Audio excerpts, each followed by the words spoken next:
Ok, la relazione è finita perché la tua ex si sente delusa, si sente arrabbiata e ti starai chiedendo, Domenico, c'è qualcosa che si può fare? Realmente c'è qualcosa che io posso fare per aiutarla a non essere più così delusa, così arrabbiata nei miei confronti? E perché no?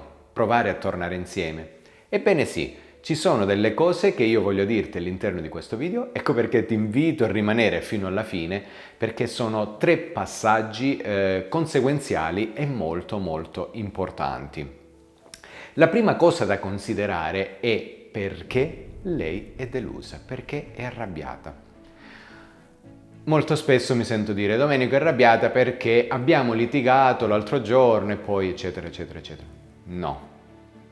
La delusione, le arrabbiature, la fine di una relazione non arriva a caso. Ci sono delle ragioni molto molto molto profonde. Quindi il primo obiettivo che hai è capire se lei è delusa e arrabbiata per una ragione temporanea o per una ragione marcata e profonda. Temporanea potrebbe essere appunto la discussione che c'è stata, oppure perché hai guardato un'altra donna, o perché comunque non le hai scritto un messaggio che lei aspettava di ricevere, eccetera, eccetera. Quindi quella è una motivazione temporanea e si può sistemare in poco tempo, basta solo lasciar passare qualche giorno e le cose tornano a posto, perlomeno nelle prime fasi. La seconda ipotesi è che ci sia una ragione marcata, una ragione molto profonda e lì subentrano le emozioni. Il lavoro che devi fare è proprio cercare di capire quale vera leva ha mosso questa delusione.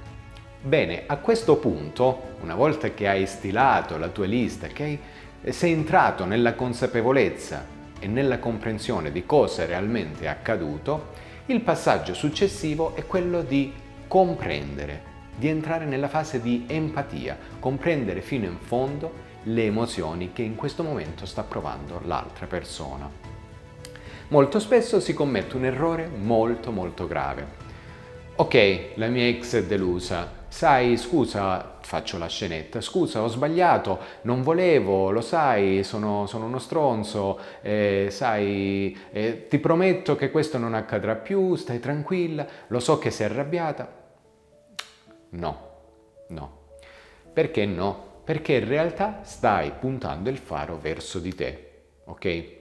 Entrare nelle emozioni dell'altra persona, comprendere l'altra persona, significa proprio prendere il faro, girarlo e puntarlo verso l'altra persona. Come ti ha fatto sentire questa mia azione, questo mio comportamento? Immagino non sia stato facilissimo. Farei di tutto per poter recuperare, non posso tornare indietro. Immagino che questa cosa ora ti faccia soffrire tanto. Se quello che vuoi che io comunque mi allontani, lo farò pure. Mi piacerebbe tanto poter recuperare, non so proprio come fare, perdonami. Ecco, questo significa entrare empaticamente nelle emozioni dell'altra persona, altrimenti terresti sempre il faro puntato su di te, io, non lo faccio, non vorrei, non so, cioè tutte quelle cose che poi inevitabilmente stancano l'altra persona e la rendono ancora più arrabbiata e ancora più delusa. Ora, se lei ha chiuso la relazione, qualsiasi sia la ragione, qualsiasi sia la motivazione, ok? Il tuo obiettivo in questo terzo step è quello di convincerla a tutti i costi che ha fatto la miglior cosa, che ha preso la migliore decisione in assoluto. Quindi, se prima sei stato bravo ad entrare nella fase emozionale, a comprendere le sue emozioni, ora cercherai di convincerla che è giusto che lei molto probabilmente debba camminare da sola, ok? Da sola si intende senza di te, perché forse le arrecherai soltanto altra delusione, altre arrabbiature, che stai lavorando su te stesso, ma comunque quello che le consigli di fare è di andare avanti per la sua strada, una volta che ha preso questa decisione.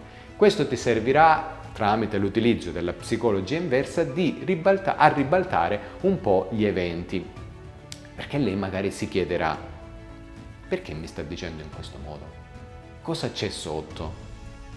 Ok, quindi gli step sono questi. Prima di tutto consapevolizzare perché è accaduto, perché è delusa, perché è arrabbiata. Poi il secondo step è quello di entrare nelle sue emozioni profonde e comprenderla. Il terzo step è quello di convincerla a tutti i costi che ha preso la migliore decisione in questo momento. Poi in futuro lasci aperto un po' la situazione dicendo in futuro chissà, magari ci potremo rincontrare e tutto tra di noi potrà rinascere nel migliore dei modi. Ora, se questo video ti è piaciuto, io ti chiedo di mettermi semplicemente un like e commentare, magari chiedermi qualcosa anche qui sotto nei commenti e perché no, iscriviti al canale così che tutte le volte potremo rimanere in aggiornamento. In descrizione, se lo vorrai, troverai anche il link che ti rimandano al mio sito web con tanti corsi gratuiti. Ti ringrazio per aver visto questo video e alla prossima. Ciao!